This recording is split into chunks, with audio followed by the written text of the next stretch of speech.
So I just want to talk kind of in broad strokes about what it looks like to build a college portfolio that is centered around debate. I think the first thing to talk about is, major choice and exactly like how can debate as an extracurricular synergize or go with the major choice of a student. I would say that people who do debate most commonly go into areas like political science, economics, or law, and the social sciences and humanities more broadly.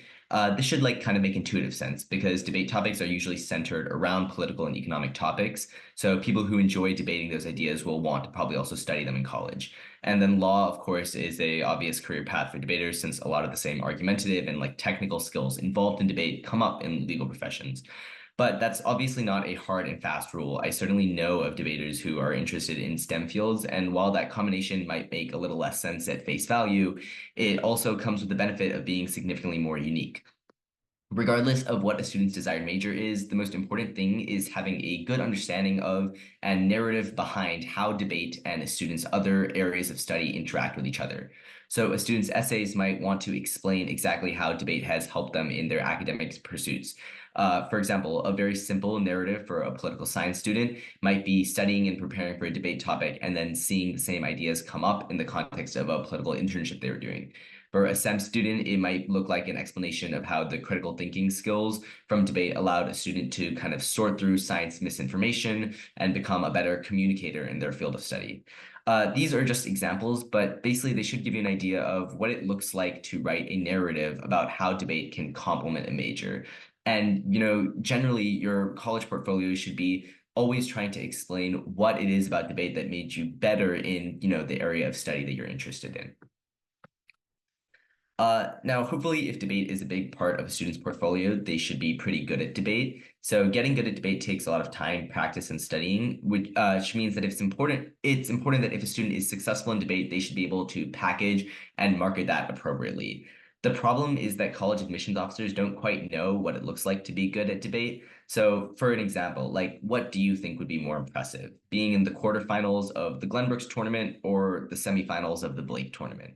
If your answer is that you don't know, then it's also college admissions officers' answers because there are hundreds of tournaments and they're operating either at the local, state, or national levels with different degrees of competition and different levels of prestige. It's just like not feasible for admissions officers to navigate all of this. And I don't just say this speculatively. I actually spoke last year to the debate coach at Harvard who told me that he chooses a few students each year to write detailed recommendations for because without his recommendation letters, admissions officers don't really know what debate success looks like.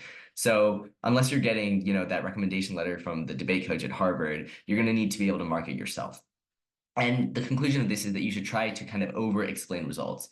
It can feel a little gauche and arrogant to outright say, like, I was really good at debate and I won all these tournaments. But it's something that you would kind of need to do to communicate your success. So specifying the level of competition at a given tournament, the specifics of your results at a tournament, and the prestige from those results is kind of crucial to putting your best foot forward.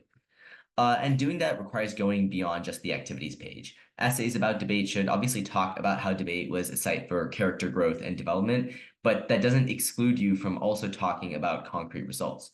You should be talking about like the successes that you've had at every step of the process. So, for example, I wrote my personal statement about debate and how it helped me grow and overcome adversity. And that story was largely like a personal and emotional one. But that doesn't mean I didn't attach specific results. Like I was, very quick to mention, like first seed at, the national tournament of the year, because those are the results that make it clear to your college, like the college admissions officer, that you're not just all talk and that there is something material behind, the stories you're telling. Uh, so putting your money where your mouth is kind of important. And I think in most avenues of life, it can feel very uncomfortable to just be braggadocious and just like arrogant, but it's pretty important in the college applications process to not shy away from being direct about your results and success. The next thing to talk about, I think, is debate and extracurriculars. Debate itself is an extracurricular, but it doesn't have to be and shouldn't be the only extracurricular. There are a lot of other activities that can be done in relation to debate. So, for example, there are a few programs and organizations that I would recommend that are related to like bridging inequities in debate that can help complement a just general debate portfolio. Win Debate is a program for boosting women's access to debate through scholarships and outreach, as women tend to be underrepresented in debate. there are quite a few organizations that offer free debate tutoring to low-income students. And both taking advantage of those programs, if you can utilize them, as well as joining those organizations in order to give back, can augment a debate portfolio. For example, a strong narrative centered around debate could be that you began debate, and as you got better and were in the activity for longer, you came to understand that many people don't have the same access to resources like coaching or pre-tournament preparation. And due to that, you began offering free tutoring to struggling debaters. This is like a very broad general example, but it's about tying in debate success to some sort of community-oriented volunteering type of like event or program that you participated in. Debate can also be tied into basically any other extracurricular that you do. It trains a wide variety of like holistic skills like critical thinking and seeing both sides of an issue. So this can basically be tied into any extracurricular. So if a student does research, they can explain how preparing positions for debate help them become a more meticulous person and succeed in research, being better with, their methodology and more like safe in their research practices. If they're an activist, they can explain how debate opened their eyes to some injustice and mobilize them to fight against that injustice. If a student is interested in politics, they can explain how debate changed their mind on a political issue or showed them the most effective way to advocate for that belief. The possibilities are basically endless, but the structure I'm advising is that debate trains some sort of skill, and then that manifests itself in some sort of other extracurricular. And then the last thing to talk about is essays. And I've been kind of discussing them implicitly throughout this process because essays are going to be where the bulk of your application is spent. But it's important to have a lot of ideas about essays that you can kind of throw at any prompt that comes your way. And the biggest theme, I think, through all these essays should be something about growth.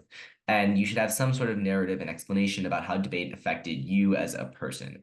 I've put a bunch of examples on the screen. These are not meant to be imitated. They're just supposed to be illustrative because, the fact that I can come up with so many of them and just kind of throw them out there publicly means that on their own, these ideas aren't unique enough to stand out. But they can be a foundation, and a student might want to kind of add their own personal spin.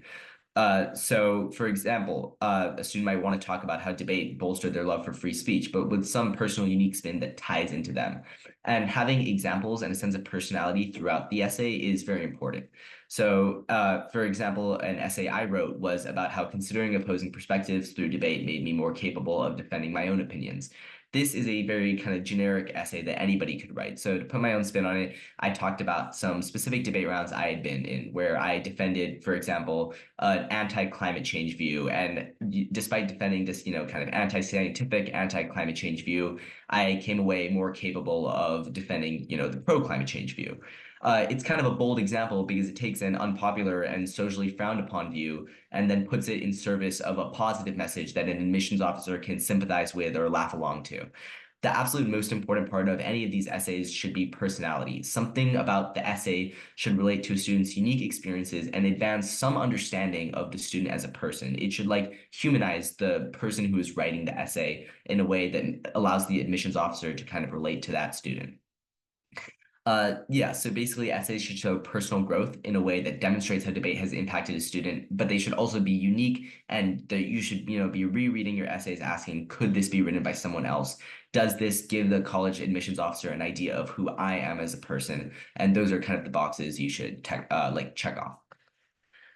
So yeah, thanks for tuning in. I didn't really get a chance to touch on how exactly to improve at debate or a lot of the nuances involved in like what tournaments matter or the intricacies of each event, as I think those are kind of longer topics that are difficult to distill into 10 minutes. But be happy to explore that more if any of you are interested privately.